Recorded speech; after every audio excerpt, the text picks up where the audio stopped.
Halo rekan-rekan mahasiswa, kita sampai pada aspek yang menentukan apakah seluruh kerja keras kita dalam mengolah data akan menghasilkan sesuatu yang bermakna atau justru menyesatkan. Kualitas data adalah fondasi utama analitik. Kalian harus ingat bahwa hasil model yang terlihat bagus secara statistik belum tentu baik secara substantif jika datanya cacat. Terdapat 6 dimensi kualitas data yang harus dimonitor secara berkala. Akurasi, memastikan data mencerminkan nilai yang benar dan sesuai dengan realitas di lapangan.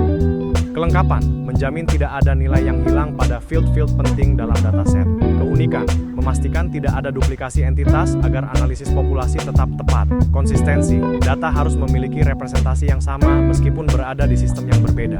Validitas, data wajib sesuai dengan format, tipe, dan rentang nilai yang telah ditetapkan sejak awal.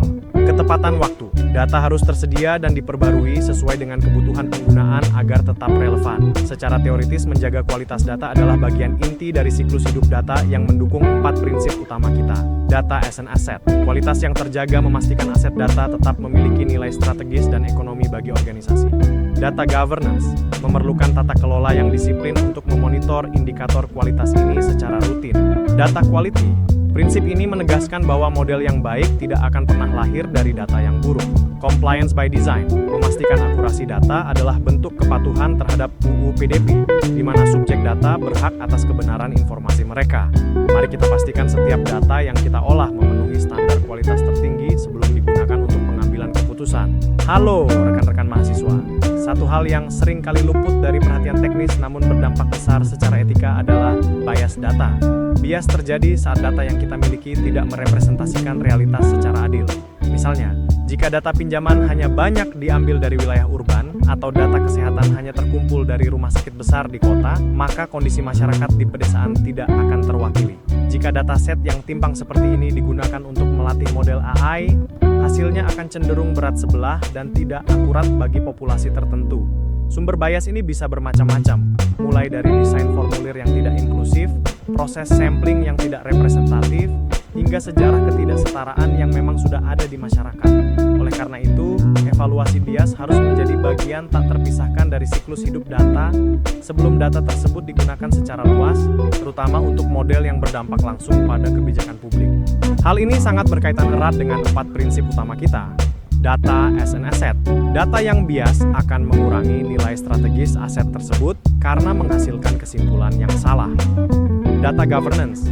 Tata kelola yang baik mewajibkan adanya pengawasan terhadap potensi bias dalam setiap proses pengolahan data. Data quality. Prinsip ini menegaskan kembali bahwa akurasi substantif tidak akan tercapai jika data dasar kita sudah cacat atau tidak representatif. Compliance by design. Menghindari bias adalah bagian dari etika dan kepatuhan terhadap prinsip keadilan dalam pemrosesan data, selaras dengan semangat perlindungan data pribadi dan hak asasi manusia. Mari kita selalu kritis terhadap sumber data kita agar analisis yang dihasilkan benar-benar objektif dan bermanfaat bagi seluruh lapisan masyarakat. Halo rekan-rekan mahasiswa, fenomena lain yang sering terjadi dalam dunia nyata adalah data drift. Data drift berarti pola data berubah seiring berjalannya waktu. Sebagai contoh, perilaku konsumen setelah pandemi tentu berbeda dengan masa sebelumnya. Begitu pula pola belajar mahasiswa yang berubah drastis setelah era pembelajaran hybrid atau pergeseran pola penyakit akibat musim dan wabah baru. Dampaknya pada model AI sangat signifikan. Jika model tidak diperbarui secara berkala, akurasinya akan menurun drastis meskipun dulunya sangat bagus. Model yang dilatih pada data lama tidak lagi relevan untuk memprediksi kondisi saat ini. Oleh karena itu, siklus hidup data harus memasukkan pemantauan berkala dan mekanisme pembaruan dataset serta model secara rutin dan terjadwal. Secara teoritis, penanganan data drift ini sangat berkaitan erat dengan 4 prinsip utama kita. Data as an asset. Kita harus menjaga relevansi aset data agar tetap memiliki nilai strategis dan tidak kadaluarsa. Data governance. Tata kelola yang baik mencakup pengawasan terhadap performa model dan dataset untuk mendeteksi kapan pembaruan diperlukan. Data quality. Prinsip ketepatan waktu dalam kualitas data sangat krusial di sini. Data yang berkualitas haruslah data yang masih relevan dengan realitas terkini. Compliance by design Memastikan model tetap akurat adalah bagian dari tanggung jawab etika dan hukum dalam pemrosesan data, selaras dengan semangat UU PDP untuk memberikan hasil pemrosesan yang benar. Mari kita sadari bahwa data bersifat dinamis, sehingga pengelolaan siklus hidupnya pun harus adaptif terhadap perubahan zaman. Halo rekan-rekan mahasiswa, setelah kita memahami cara mengumpulkan dan mengolah data, kita harus menjawab satu pertanyaan krusial. Berapa lama data tersebut boleh kita simpan? Inilah yang disebut dengan retensi data. Kebijakan retensi harus mampu menyeimbangkan 3 faktor utama, yaitu nilai guna data, kewajiban hukum yang berlaku, dan risiko penyimpanan jangka panjang. Dalam siklusnya, data akan bergerak melalui 3 fase utama: data aktif, data yang digunakan untuk operasional sehari-hari dan membutuhkan akses sangat cepat. Data arsip, data yang sudah tidak aktif digunakan namun tetap disimpan untuk keperluan audit atau memenuhi kewajiban hukum. Data dihapus. Ketika masa retensi berakhir, data wajib dimusnahkan secara aman untuk menghilangkan risiko keamanan. Perlu kalian ingat bahwa retensi yang terlalu singkat bisa melanggar hukum, namun retensi yang terlalu lama hanya akan menambah biaya penyimpanan dan risiko kebocoran. Secara teoritis, retensi ini merupakan bagian dari siklus hidup data yang mendukung 4 prinsip utama kita. Data as an asset, kita mengelola biaya penyimpanan aset agar tetap efisien sesuai dengan nilai gunanya. Data governance, menetapkan kebijakan yang jelas mengenai siapa yang bertanggung jawab memindahkan data ke arsip hingga melakukan pemusnahan. Data quality, memastikan bahwa data yang kita simpan tetap akurat dan relevan, bukan sekadar menumpuk data sampah. Compliance by design, ini adalah poin krusial dalam UU PDP, di mana kita diwajibkan untuk memusnahkan data pribadi jika tujuan pemrosesannya telah tercapai atau masa retensinya telah habis. Mari kita terapkan kebijakan retensi yang disiplin sebagai bentuk profesionalisme kita dalam menjaga amanah data. Halo rekan-rekan mahasiswa, kita akan mendalami fase transisi dalam siklus hidup data, yaitu arsip data. Arsip bukan sekadar menumpuk file lama, melainkan tahap ketika data sudah tidak lagi aktif digunakan setiap hari, namun tetap disimpan karena memiliki nilai historis, hukum, administratif, atau ilmiah. Contoh nyata di lingkungan akademik adalah data alumni perguruan tinggi, hasil penelitian, dokumen kurikulum historis, hingga histori transaksi kebijakan publik. Arsip yang baik harus memenuhi 3 syarat utama agar tetap bernilai. Ditemukan. Data harus tetap dapat dicari dan dilokasikan dengan cepat saat dibutuhkan.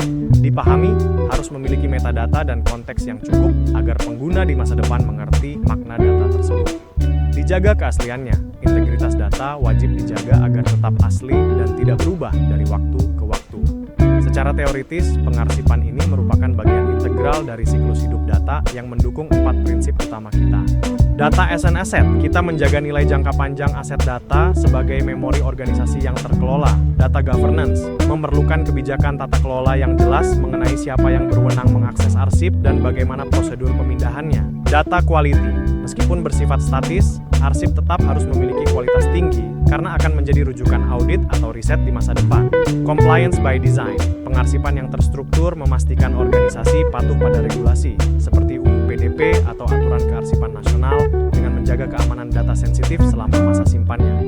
Ingatlah bahwa arsip adalah memori organisasi. Mari kita kelola dengan baik agar tetap memberikan manfaat bagi generasi mendatang, yaitu penghapusan dan pemusnahan data. Ketika data sudah melewati masa retensi dan tidak lagi memiliki dasar kebutuhan yang sah, data tersebut wajib dihapus atau dimusnahkan. Sayangnya, tahap ini seringkali diabaikan. Banyak organisasi sangat rajin mengumpulkan data, tetapi tidak disiplin dalam membuang yang sudah usang. Padahal, menyimpan data terlalu lama tanpa tujuan yang jelas hanya akan memperbesar risiko kebocoran dan menambah beban hukum bagi organisasi. Dalam konteks data pribadi, proses penghapusan yang benar adalah bentuk penghormatan terhadap hak subjek data.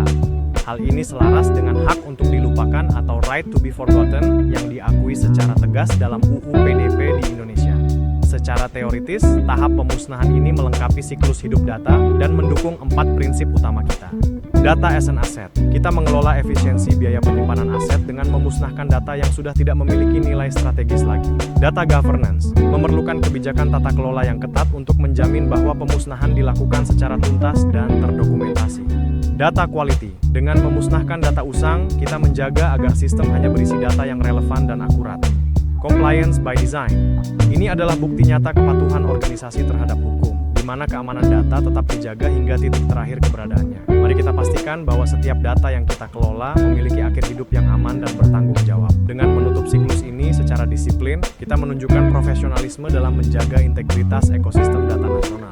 Kepatuhan bukanlah pekerjaan tambahan yang baru dipikirkan di akhir, melainkan harus dirancang sejak awal, tepatnya sejak tahap perencanaan data lifecycle. Di Indonesia, setidaknya ada 4 landasan hukum utama yang wajib kita patuhi. UU Nomor 27, Tahun 2022, UU PDP, mengatur dasar pemrosesan data pribadi, hak subjek data, kewajiban pengendali, hingga sanksi pelanggaran yang sangat serius.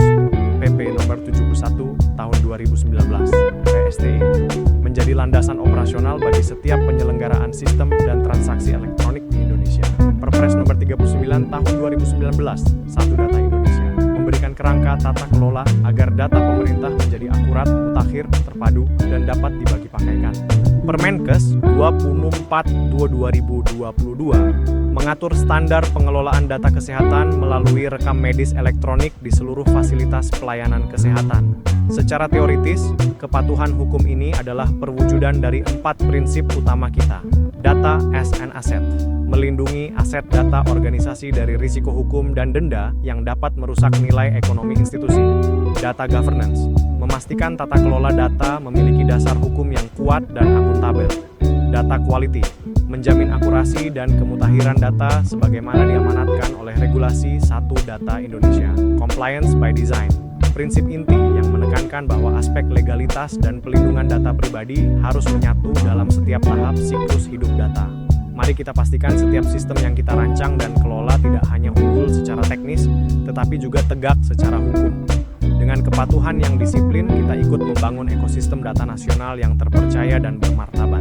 Data governance atau tata kelola data, ini adalah sistem aturan main yang menetapkan kebijakan, struktur peran, standar mutu, prioritas, hingga mekanisme pengawasan terhadap data organisasi. Tanpa tata kelola yang kuat, siklus hidup data akan berjalan berbeda-beda di setiap unit, sehingga integrasi dan kualitas tinggi mustahil untuk dicapai. Parahnya, data hanya akan dianggap sebagai urusan teknis tim IT, bukan tanggung jawab organisasi secara menyeluruh.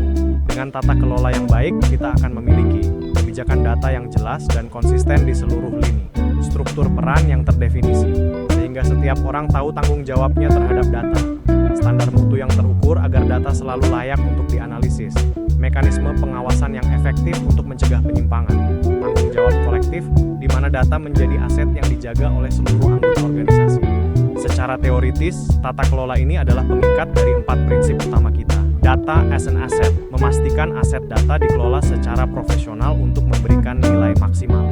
Data governance, inilah inti dari prinsip tersebut, di mana kejelasan peran menjamin keberlangsungan siklus hidup data. Data quality, menjamin model yang baik karena didorong oleh standar mutu yang ketat.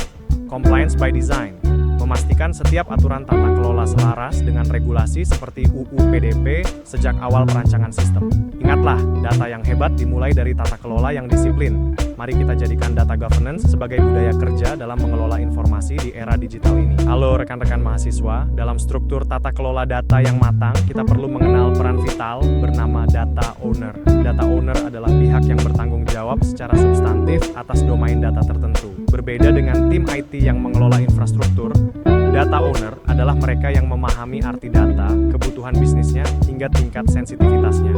Sebagai contoh, biro akademik bertindak sebagai owner data mahasiswa, rumah sakit sebagai owner data klinis, dan divisi keuangan sebagai owner data pembayaran.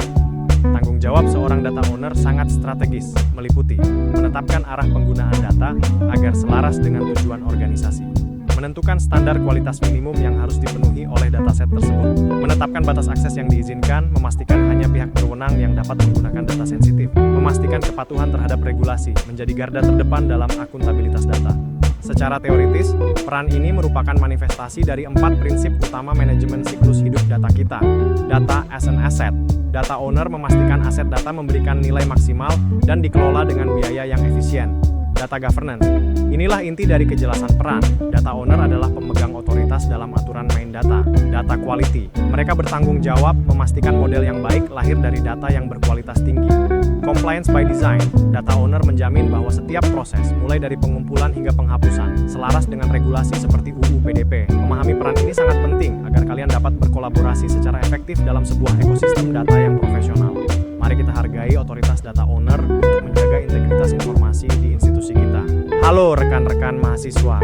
Jika data owner adalah penentu kebijakan, maka data steward adalah sosok yang menjaga kebersihan dan disiplin data di tingkat operasional sehari-hari. Mereka adalah praktisi yang memastikan bahwa tata kelola data benar-benar turun menjadi praktik nyata, bukan sekadar dokumen di atas meja. Peran strategis seorang data steward mencakup 3 area utama. Definisi elemen data. Mereka memastikan setiap elemen data memiliki definisi yang jelas, konsisten, dan dipahami dengan cara yang sama oleh semua pengguna di berbagai unit. Validasi dan standar. Mereka menjalankan proses validasi rutin untuk menjamin bahwa data yang masuk ke sistem sudah sesuai dengan standar mutu yang telah ditetapkan oleh data owner. Resolusi konflik. Mereka menjadi jembatan untuk menyelesaikan perbedaan data antar unit, memastikan integritas dan konsistensi informasi di seluruh sistem organisasi tetap terjaga. Dalam organisasi besar, data steward adalah kunci keberhasilan integrasi. Secara teoritis, peran ini merupakan penggerak utama dari 4 prinsip kita. Data as an asset, steward menjaga nilai aset dengan memastikan data tersebut bersih dan siap pakai. Data governance, mereka adalah pelaksana aturan main yang menjamin keberlangsungan siklus hidup data. Data quality, fokus utama mereka adalah kualitas, karena model yang baik tidak akan lahir dari data yang buruk. Compliance by design, steward memastikan setiap langkah teknis pengolahan data patuh pada regulasi seperti UU PDP. Tanpa data steward, tata kelola hanyalah teori. Mari kita hargai peran ini sebagai penjaga integritas data yang memungkinkan kita menghasilkan analisis yang kredibel dan akurat.